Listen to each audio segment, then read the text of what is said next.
morning, students. So today in this chapter of classification of elements and periodicity in properties, we are going to discuss about the periodic trends in atomic radii.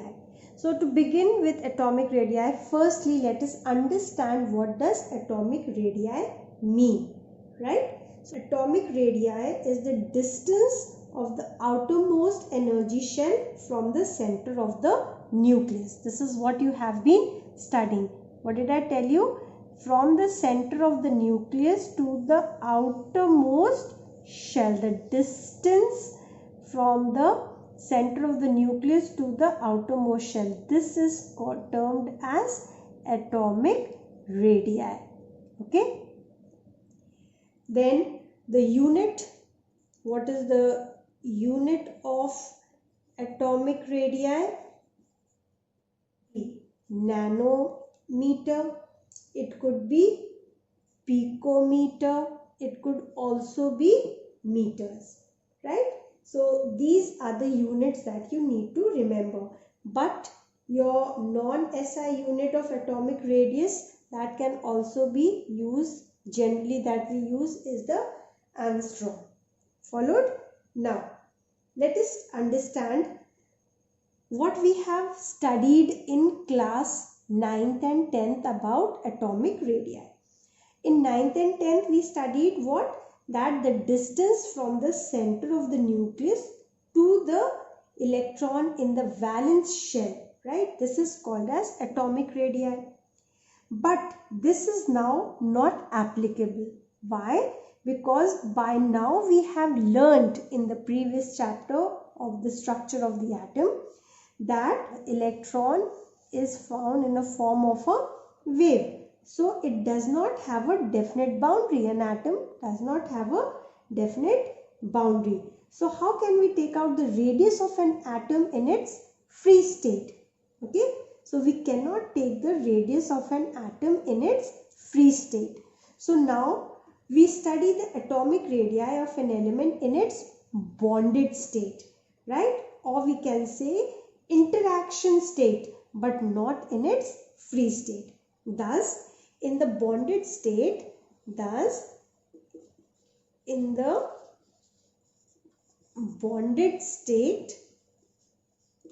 we can divide the study of this atomic radii into three parts. What are they? Firstly, we have to study about the covalent radii, right?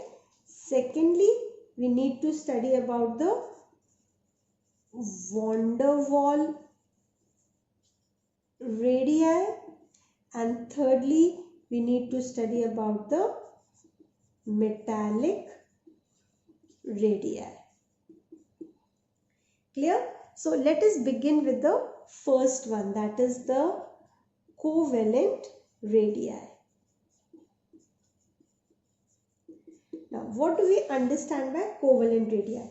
Covalent radii, it is found in the elements, remember, forming covalent bonds. Okay, so in the homonuclear molecules,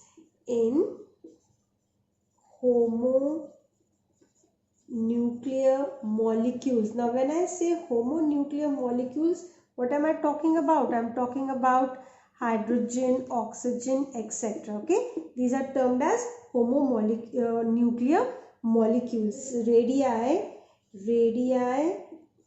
is determined by X-ray diffraction.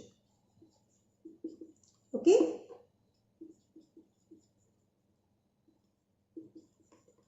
Technique. So how to calculate now the covalent radii? Now look at this figure, what I am going to show you over here. Suppose this is one atom of a molecule and this is another atom of a molecule. This is how we get H2 or O2, right? This is how we get H2 and O2. Suppose this is also A and this is also A. So this distance now, this is called as your bond length. What is this called as? This is termed as your bond length. Clear? So looking at the electron cloud of one atom, it is shared with the this I am showing you. It is shared with the other atom also. So to find the covalent radii, what do we do? The covalent radii, it will be equal to the distance between A and A upon 2, the distance of the bond length upon 2. This is how we find out the radii of a covalent compound. Okay, the distance between the center of the two nuclei of both the atoms, that is called as your bond length, and that can be divided by 2 to obtain the radii. So let us take for example, say the bond length of DAA is say 1.36, right? So your radii of that covalent molecule will be what? It will be DAA upon 2, which is 1.36 upon 2, which would be equal to 0.66. If this is an Armstrong, then this will also be in Armstrong, right? This is what when we study about homonuclear molecules. Now what if the atoms are different? Then also they form covalent compounds, isn't it? Like for example CH4, is it not your covalent molecule? Then say HCl, is it not your covalent molecule? But yes, they are not homonuclear molecules, right? So if the atoms, they are different, then also the covalent bonds are formed, or the covalent radii will be observed. So let us understand the difference between radii found in this particular covalent molecule and in this covalent molecule. Firstly, remember what kind of a covalent molecule is this? This is your non-polar covalent molecule. If you remember, this is your polar covalent molecule. So now what I am going to tell you, how to find out the covalent radii of a non-polar molecule and a covalent radii of a polar molecule, right? So let us discuss about non-polar covalent molecules, taking an example of methane. So what do we see over here? First and foremost, the electronegativity difference between the two atoms is the same. So we write down over here, electronegativity is same. First and foremost, that is, what do we see? The behavior of the carbon and the hydrogen towards electron is same, right? Therefore, suppose if I draw the structure to show you, this is the electron cloud. Now this is A and now this is B. This is for carbon and this could be for hydrogen, right? So this is the bond length. So bond length AB, this will be equal to the radius of A plus the radius of B. This is how we find out the radius of a covalent compound which is non-polar, or we can say where the electronegativity between the atoms is same, right? Now let's talk about how to find out the covalent radii of the polar compounds, covalent compounds, or where we see the electronegativity difference is found between the two atoms. So here what do we write over here? That electronegativity difference is seen over here. That is the behavior of the hydrogen and the chlorine towards the electron. It will be different. So let us draw and see it over here. Here is the electron cloud. Suppose this I take for hydrogen as B and this for chlorine as A. So this is your bond length. Now how to find out the radius between A and B? Now we should know over here that since chlorine is more electronegative than hydrogen, do you agree with it? Since chlorine is more electronegative than hydrogen, So here what will you see? The electron cloud will shift more towards A rather than towards B. So I can also say over here that since the electronegativity of A is greater than that of B, right? Therefore, how are we going to find out the radius between A and B? It will be equal to radius of A plus radius of B minus 0.9 of the electronegativity of A minus electronegativity of B, right? So this is how we are going to find out, this is the formula in fact to find out the covalent radii of a polar covalent compound. I hope covalent radii is clear to you. So I told you how the covalent radii can be calculated for a homonuclear molecule, then how it can be calculated for a molecule where electronegativity difference is same, where the electronegativity difference is found between the two atoms in a molecule. Clear? Next we move to second radii we are going to discuss now is the van der Waals radii, right? The intermolecular force of attraction, it is called as your van der Waals forces. Thus the atoms without bond, they show van der Waals radii. What did I say? That the atoms without bond, they show van der Waals radii. So let's take an example over here. Like suppose this is an atom with the nucleus A and this is an atom with nucleus A over here.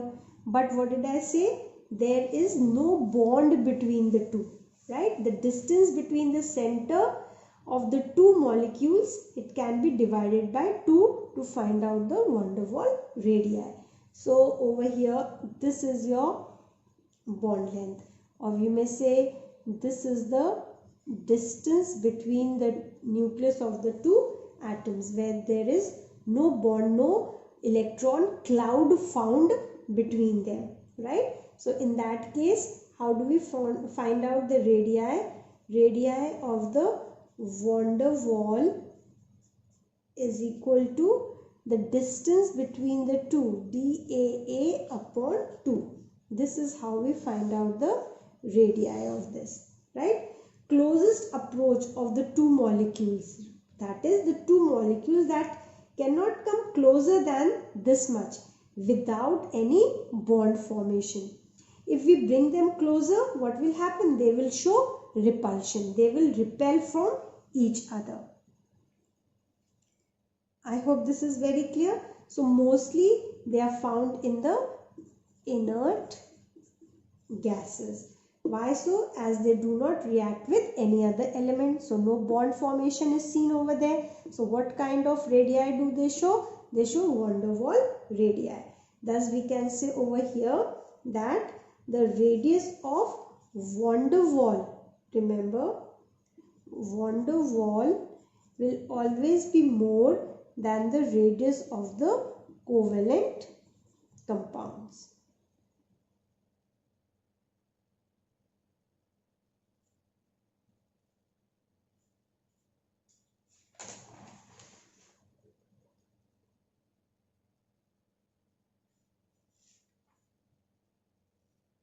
Than the radii of the covalent compounds.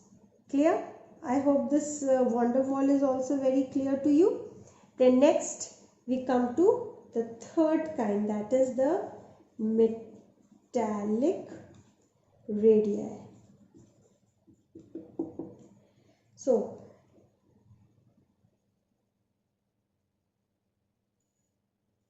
let's take an example of iron. Definitely when I am saying metallic, this kind of radii is found in which kind of elements? In the metals. So let's take an example of iron, right?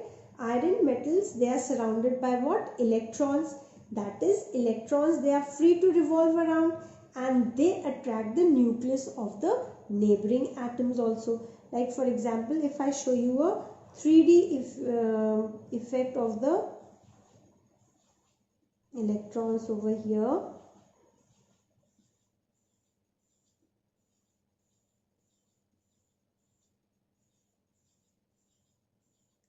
This is how they are bonded, right? So what did I say? The electrons, they are free to revolve around. These electrons are free to revolve around. The electrons on this, they are free to revolve around the nucleus of the neighboring atom, isn't it? They are completely attracted. Thus the atoms, they are closely intact. So just to show you this much part of it more clearly, if you can see over here, they are closely bounded.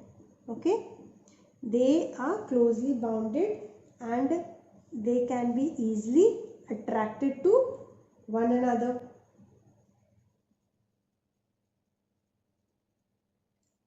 So what do we see over here? That the electrons, they are free to revolve around and attract the nucleus of the neighboring atoms. Okay, so thus because they attract the nucleus of the neighboring atom, we say that these atoms, they are closely intact, like this. Thus the metals, they form crystals. Therefore metals form crystals. Followed? Therefore the distance between the center of the two atoms, it is like this. If one atom is this, the other atom is this, right? This is the nucleus. This is how they are closely intact, right? The distance between the center of the two atoms, they divide by the distance between the center of the two atoms, they divide by 2, and this gives the radius of the metallic radii. So if this is A and this is also A, then how do we get it? It will be dAA upon 2. Sorry, dAA upon 2. This is the radius of a metal. Radius of a metal. Clear? So look at the comparison of the different types of atomic radii. So van der Waals radii will always be more than the metallic radii will be more than the covalent radii. Is that clear? Now let us talk about the variation of atomic radii or the periodic trend of this atomic radii in groups and periods. So, variation number 1 in a group. Let us understand, what do we know about group? Number of shell increased by 1. Therefore, what do we see? Atomic size also increases. So, in a group, since number of shells increase by 1, therefore atomic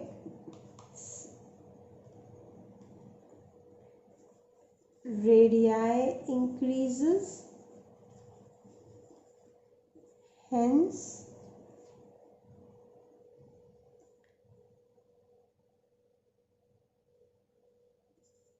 atomic size increases. Clear? Now let's talk about in a period. In period, what do we know? Shell remains the same. Shells remain the same, isn't it? what increases? Nuclear charge increases. So when nuclear charge increases, what happens? Nuclear pull increases. Therefore, atomic size decreases. Isn't it so? What happens over here?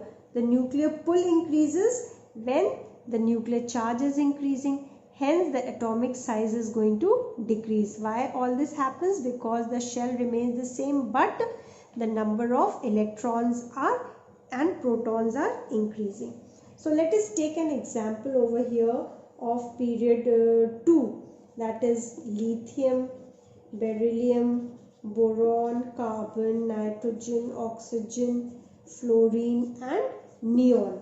Right? This is what? This is 2, 1. This is 2, 2. This is 2, 3. This is 2, 4, 2, 5, 2, 6, 2, 7 and 2, 8. Clear? So now what do we know over here? If I draw the figure, then you will find that over here there are 3 protons, right? Then we have 2 electrons here and 1 electron in the outermost shell, right? If you look at this beryllium, then what will you see? This is the nucleus which has 4 protons. This has 2 electrons.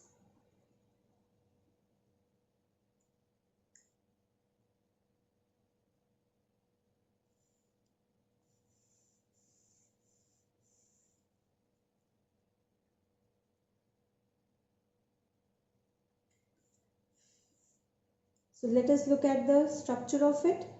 This is a nucleus which contains 3 protons. Then the first shell contains 2 electrons. The valence shell contains 1 electron. Here the nucleus contains 4 protons, then 2 electrons and then 2 electrons here. Here what will you see? The number of protons are how many? 5. Then 2 electrons here and 3 electrons here. Clear? So what are we seeing over here? The nuclear pull or the inward pull is increasing and therefore the atomic size is decreasing. To elaborate more, let me explain you over here that. So now over here, while moving from left to right in a period, what do we know? That the atomic number of the element is increasing. This also means that the number of protons, they are also increasing in the nucleus. What did I say over here? There were 3, here it was 4, here it was 5, here it will be 6 and so on. So as the atomic number increases, the number of electrons are also increasing. Here there were only 1, here it is 2 in the outermost shell, here it is 3 in the outermost shell and so on. But these electrons, they are accommodated in the same valence shell. What I was telling you, in the same valence shell. Thus the increase of the protons in the nucleus also causes larger attraction for the electrons. So due to this increased attraction, right, of the electrons, they are pulled more towards the nucleus. That is why I wrote over here nuclear pull increases, and this causes the decrease in the distance of the nucleus from the valence shell or from the outermost shell, and hence the size of the atom decreases while moving from left to right. I hope this is very clear to you why the size is decreasing. Now, there are certain exceptions that we need to understand.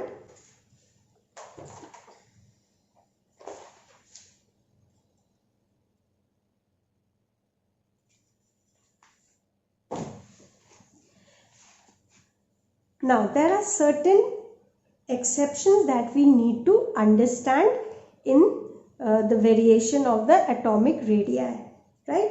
So, let us now, I am going to talk about some of the exceptions, okay? Listen carefully. Now let us come to period 1. There is an exception. What did we study? Here it is hydrogen and here it is helium. So what happens when we move from hydrogen to helium?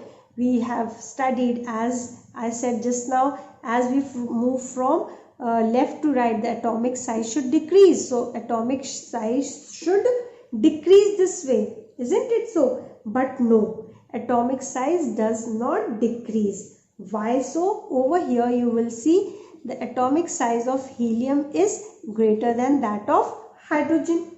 Now why so? Because this helium, it has what kind of radii? Just now I told you the noble gases, they have van der Waal radii, isn't it? So van der Waal radii, they are more than what radii does hydrogen contain? It contains covalent radii. Is that clear? And covalent radii in comparison was least. Therefore over here this is an exception. How should we say that it is an exception? Because a trend is that in a period atomic size decreases, but over here the atomic size increases. The helium has more atomic size than hydrogen, and this is the reason behind it. Let's talk about one more this particular period itself. What do we know about this? Lithium, beryllium, boron, carbon. What are we observing over here? That the atomic size is decreasing. But what do we talk about neon then? Neon, again, it shows what kind of radii? It shows van der Waal radii, right? So its radii will be even more than lithium. Followed? So if you are asked to write down the atomic radii of, compare the atomic radii of any of these metals, and if you have the inert gas present in your question, then inert gases, they will have maximum atomic radii. I hope this is very clear. From lithium to fluorine, so it is decreasing, but van der Waal has even more, neon has even more atomic radii than lithium, and it should be, example is clear. One more example I am going to give you about example I will give you in transition elements, or say d block elements. So let us observe in transition elements or d block. What do we observe over here? Let me first list down the elements of the d block.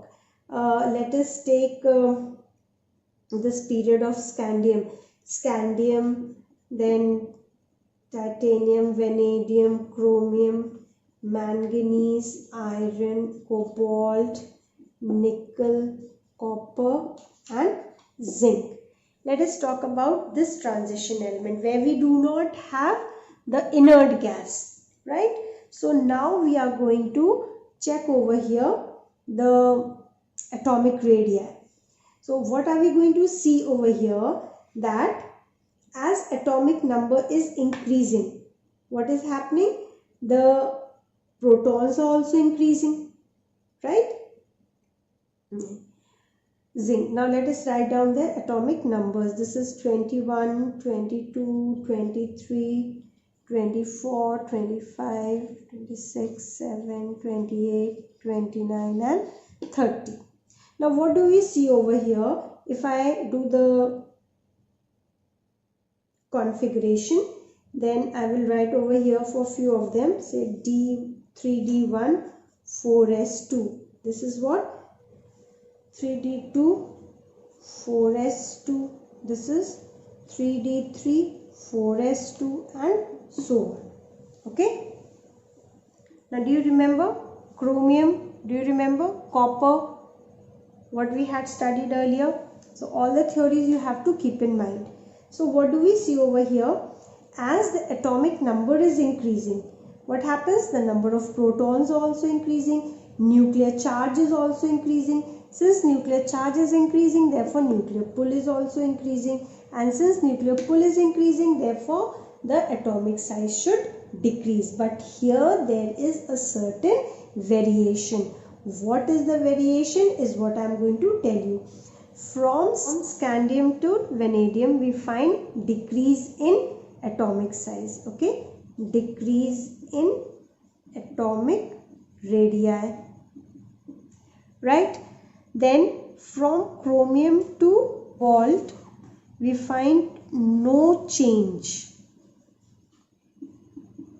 in radii. Fine. Then from nickel to zinc, there is increase in atomic radii.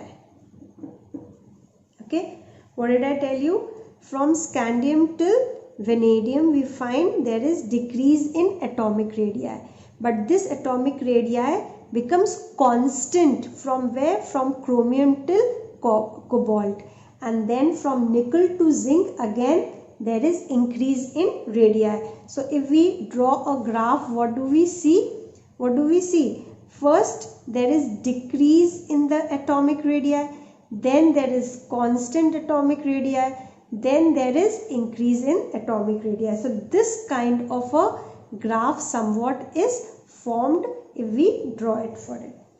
Now, why all this happens? So understand this carefully. Over here, the electron repulsion is minimum. Okay, over here from scandium till vanadium, what do we see? The electron repulsion is minimum, or in fact over here I can say that the effective nuclear charge is more than the shielding effect. Now, how can I say so? Let me draw this and show it to you. Like for example, I am showing it to you for scandium. So this is the nucleus, right? And here there are 2 electrons and here there is 1 electron. Over here, effective charge is more than the shielding effect, or I can say that there is electron repulsion is minimum over here, and therefore what do we observe? Atomic size is decreasing. But what happens over here? No change in the radii. Why there is no change in the radii? Because over here your effective nuclear charge, it becomes equal to the shielding effect. Okay, it is equal to the shielding effect, and therefore over here there is no change in the radii. Whereas what happens over here? The shielding effect increases more than the atomic radii or the effective nuclear charge. So over here, shielding effect is more than the effective nuclear charge. Or we can also say that the electron repulsion is maximum over here. That is, the electron repulsion, it is maximum over here. Clear? Therefore over here the atomic radii increases from, though it should decrease from nickel to zinc, but exception is what? This is what I am trying to explain you over here. Exception is that the atomic radii increases from nickel to zinc. I hope this much is very clear to all of you. Let us understand few points. Suppose I say that in group 1, okay, that is the alkali metals, the atomic radii of sodium is greater than that of lithium. Explain. So what will you say? That in group 1, which are the alkali metals, the atomic radii of sodium is greater than atomic radii of lithium. Why? Because sodium atom, the valence electron is what? 3s1, right? that is in the third shell we find it goes till the third shell, right? Whereas in lithium, it only the valence electron is 2s1, that means it only reaches till the second shell, right? The 3s1 electron in sodium, it experiences a weaker nuclear pull than that of 2s1 in lithium. In other words, you can understand in this form also that lithium, this is lithium, it has valence atomic number 3. So this, if this is the nucleus, so this is 2, okay, and this is 1. This is the second shell. And if you talk about sodium, it is 11. So how do you configure it? This is nucleus 2, 8 and 1. So over here the distance is more, atomic radii is more because the number of shell is more. So the nuclear pull is less as compared to lithium, right? Because the number of shells are more over here, and therefore sodium atomic radii is bigger than lithium. Okay. Now we next come to why the size of cation is less than that of the parent atom. Size of cation is less than parent atom. Okay, so try to understand this point. Let us take an example first. Sodium, when it loses one electron, it forms a cation. Clear? Sodium, which is a parent atom, when loses electron, it forms a cation, that is Na+. So if you configure this, it is what? 1s2, 2s2, 2p6, 3s1. But when you remove this electron will be removed, then it is going to form what? 1s2, 2s2, 2p6. Clear? So here what do we observe? That the removal of one electron from this sodium, it causes a decrease in the number of shell, also in the quantum number of the outermost shell, right? Therefore the size of the sodium ion, it is smaller than that of the sodium metal. I hope this point is very clear. The second point could be, because of the removal of electron, it also causes an increase in the effective nuclear charge. So due to the increased effective nuclear charge, the electrons, they are pulled more towards the nucleus, and thus the size of the cation is less than that of the parent atom. Followed? Now let's talk about the next point, that is the size of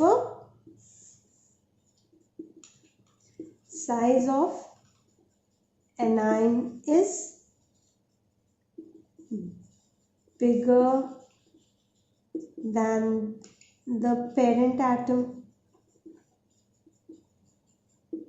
So let us take an example over here also. Like for example, chlorine, right? It accepts electron and converts into chlorine ion. This is your anion, right? So let us configure this chlorine. It is 1s2, 2s2, 2p6, 3s2, 3p5. What is the configuration of chloride ion now? It is 1s2, 2s2, 2p6, 3s2, 3p6 now, right?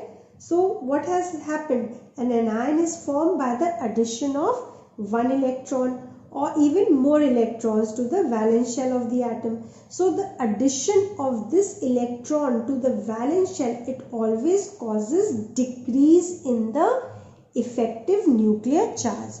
There is decrease in effective nuclear charge over here, right? And thus this increases the inter-electron repulsion, and therefore this causes the electron cloud to expand and results into the increase in the size of the anion. I hope this much is very clear. Isoelectronics. Do you know what are isoelectronics? the species with equal number of electrons and having similar electronic configurations, they are termed as isoelectronics. What are they? They have equal number of electrons, similar electronic configurations, right? But they have different nuclear charge.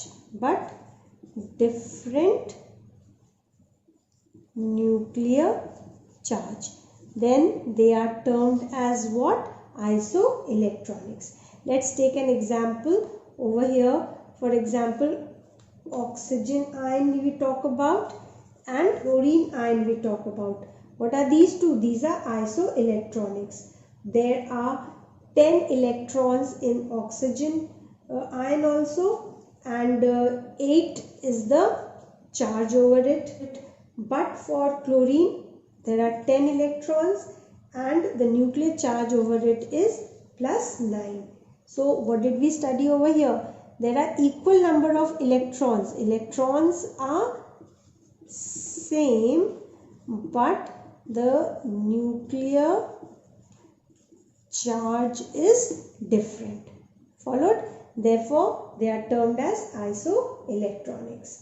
Now, what are the isoelectronics of neon atom? Can you tell me the isoelectronics of neon atom? They are like oxygen ion, fluorine ion, sodium ion, magnesium ion, aluminium ion. All these are isoelectronic to neon atom. Okay. Then tell me the isoelectronics of chloride ion. For chloride ion, it could be chloride ion has how many electrons? 18 electrons. So isoelectronics could be what? Argon, could be potassium ion, could be even your fluorine or maybe calcium ion also, right? So this is how we find out the isoelectronics. I hope till here it's clear to all of you. We wind up over here. I shall talk about the next periodic property in the other video. Thank you.